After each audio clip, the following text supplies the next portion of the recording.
gens qui regardent cette vidéo, je pense que je leur dirais que la vie est précieuse. Soyez avertis, n'ayez pas peur.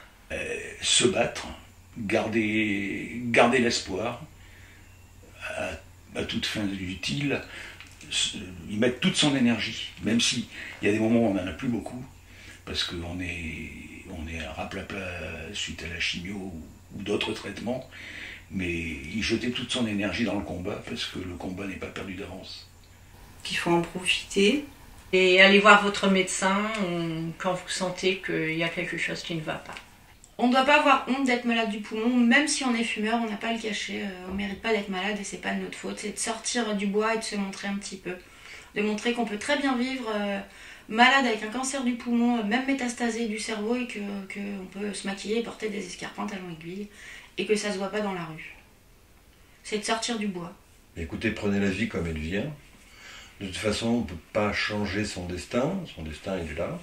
Il faut toujours positiver, c'est mon leitmotiv, c'est que rien de matin, j'irai jusqu'au bout des choses sans me préoccuper de quelque maladie que ce soit. Et qu'il faut un petit peu s'arrêter à des moments et regarder ce qu'on a, la chance qu'on a d'être là et respirer un bon coup. C'est difficile de conseiller parce que ce sont des parcours tellement personnels. Moi, ce qui m'a fait beaucoup de bien, c'est de décider que ce cancer n'était pas une honte, n'était pas tabou, n'était pas secret. Et j'ai choisi de libérer la parole autour de ça, d'en parler librement à mes proches, à mes moins proches aussi. Et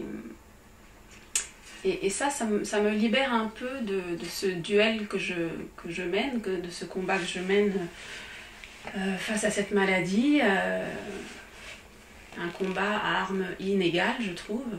Et le fait de ne pas se taire et de ne pas vivre dans le secret ou dans la honte, pour moi, ça m'apporte un peu de force dans ce combat. Alors, c'est pas forcément un conseil, c'est un vécu personnel, mais si ça peut aider d'autres personnes de se dire que de rompre l'isolement, c'est le message que je pourrais passer. Quand on est atteint, quel que soit le stade, la chose principale, c'est de se faire confiance. Et il faut savoir écouter, s'écouter prioritairement et surtout faire confiance à son instinct. Parce qu'au final, le cancer, c'est... Bon, la formule va être extrêmement forte, mais moi j'estime que c'est la pire des maladies, parce que c'est une maladie vicieuse, perverse et intelligente. Et quelque part, le cancer, c'est un crime contre l'humanité de chaque homme et de chaque femme qui est atteint. Et ça vous ramène à un état de bête, mais ce qui est intéressant chez une bête, c'est qu'elle n'a pas de conscience, mais elle a un instinct. Donc faites confiance à votre instinct, il ne vous plantera jamais. Je veux, je fais. Je ne sens pas, je ne fais pas. J'ai pas envie, j'ai envie. Écoutez-vous et écoutez l'intérieur et vraiment le fin fond de votre organisme et de votre être. Ça, c'est hyper important. La bouche.